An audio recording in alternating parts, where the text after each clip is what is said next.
Hello and welcome to Get a Grip on Rebates. I am Juan Carlos Blacker and I am here with John Wilson, as always, of course. And we are brought to you by TCP, tcpi.com to check out their lighting products and learn a little bit more about rebates. They have information on the website on everything and they have great products. So go check out our friends at TCP. You can find them at tcpi.com. And John, welcome back to another episode. Got some new stuff Yeah, we're going to talk about today. How are you? doing good, man. Doing good. Glad to be making the pivot. I saw we're going to talk about utilities, diversifying into some not new program types. Everybody knows them, but they're like doubling down on uh midstream and direct install. I think that's what we're going to talk about today, right? That's what we're going to talk about. We're going to be brief because there's a lot of details in both of these types of programs, but we want to introduce them here. We've talked about midstream before, haven't really talked too much about direct install, but these program types have been around forever. I mean, I think I've seen direct installs programs. The one that's often quoted down in LA was brought out in 1990. So these programs have been around forever. Midstream programs also. So we're going to talk a little bit about them, give you guys a high level overview of what they are, and then probably in future episodes dig in a little bit deeper to see if these are rebate programs that are worth pursuing. So sound good, John? Yeah, absolutely. Okay.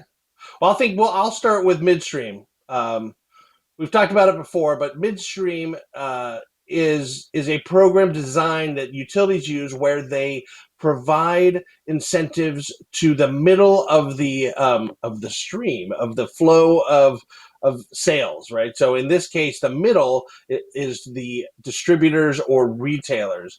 We're going to talk mainly about distributor midstream programs.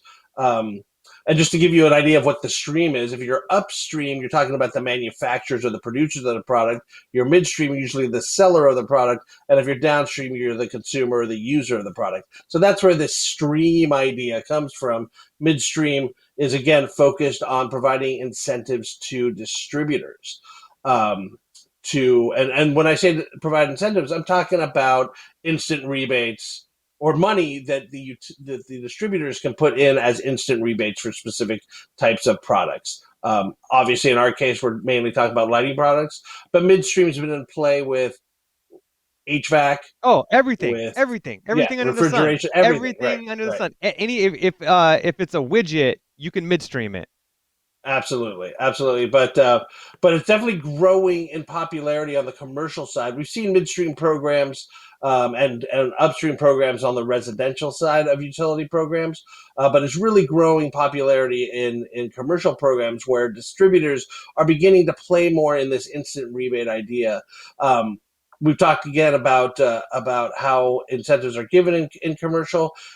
Historically, most of those programs, at least in lighting programs, were what we call either custom programs, where they do a complete custom retrofit or installation of lighting products, or more commonly is what they call prescriptive type programs, where a certain product, let's call it a TLED, will get a prescriptive amount of money that the customer can apply for after their installation. So they may get like $4 for a TLED after they install it.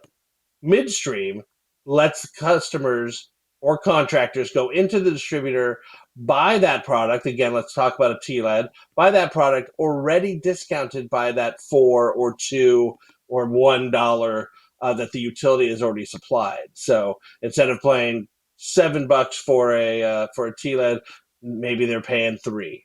Helps draw more use of the product and more sales of the product, and helps move that market. Um, did I explain that well enough, John? That makes sense? Yep.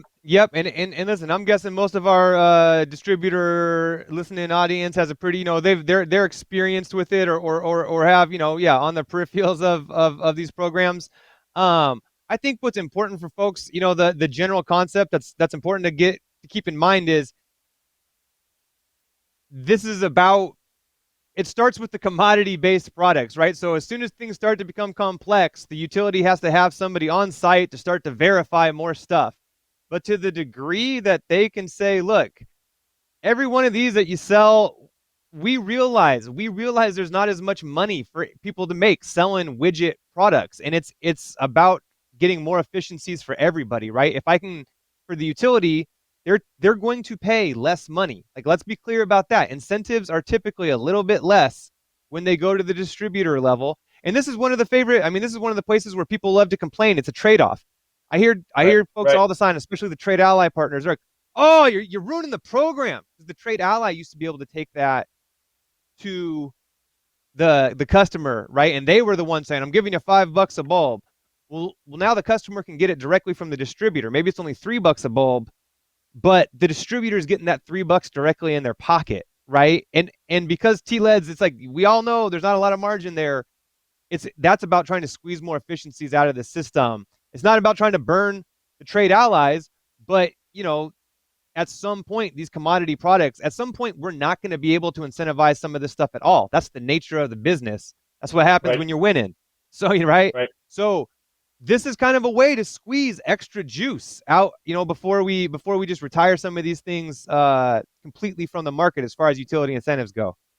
Right, right, and I love that analogy of squeezing the juice, that little extra amount of juice from these utility programs to the commodity products, TLEDs, screw-in light bulbs, that sort of thing. They're at that point where utilities are starting to be like, I'm not sure it's worth it. But talking about the juice, let's talk about the distributors. Is the squeeze worth the juice for the distributors? Do these programs Well, make here's sense at that the distribution level? I think it does if this is again, when I talk to utilities who I work with, and some of the ones who I think are doing it right, they've expanded the market. It's not worth the juice if all you are incentivizing midstream is like just one or two categories that are still out there. But I see utilities now who are looking at general lighting fixtures, high bay fixtures, troffer retrofits, right? Downlights is a classic one as well. They've got a pretty broad portfolio that they have midstream. It's no longer. I mean, I think this is where it's matured to. You referenced that these have been around for a long time, but they have, especially in the commercial lighting market for distributors, they've been around. They've still been around the downlight retrofits. Screw-ins first, and then the retrofit kits. Right now, we're starting Right, to see wall packs. We're seeing shoebox parking lot lights. Right, we're seeing high bay stuff like that. So that's that's where the evolution of this has gone.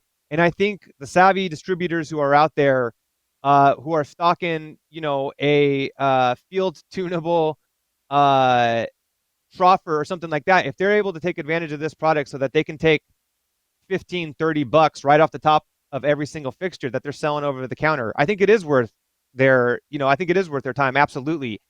If they're just right. limited to down nights, that's a pretty tough It's putt, tough. man. That distributor's got a Right, lot of stuff in their catalog. Is juice might not be worth the squeeze.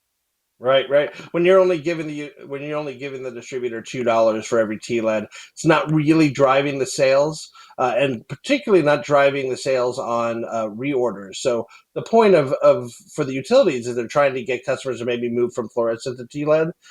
That $2 isn't going to make that change because the customer's just calling into the distributor saying, "Hey, send me another pallet of the bulbs I had last time, or the tubes I had last time." And so that part's not is difficult for them to get Totally. behind. But these Yeah, you're right. You're right, man. Isn't that kind of funny though? That, like, I mean, so what's the $2 doing at that point, right? I mean, it, it's either not getting used, or the only thing that $2 is paying for is for the distributor to take the time to ask the question and write down the stuff to qualify for it.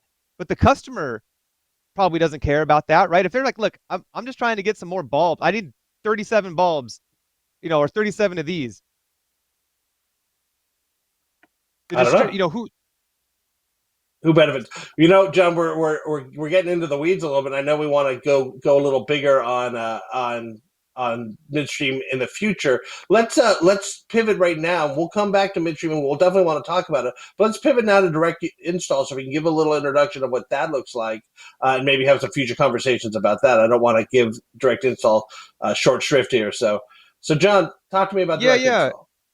Well, I think following the general trend of we're seeing utilities diversify away from just their one sort of monolithic downstream program that used to be 90+% of where the rebates went, right?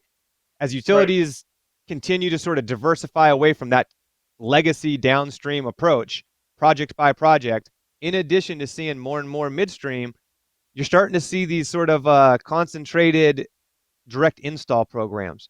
And direct install, it's like axiomatic. It's right there in the title.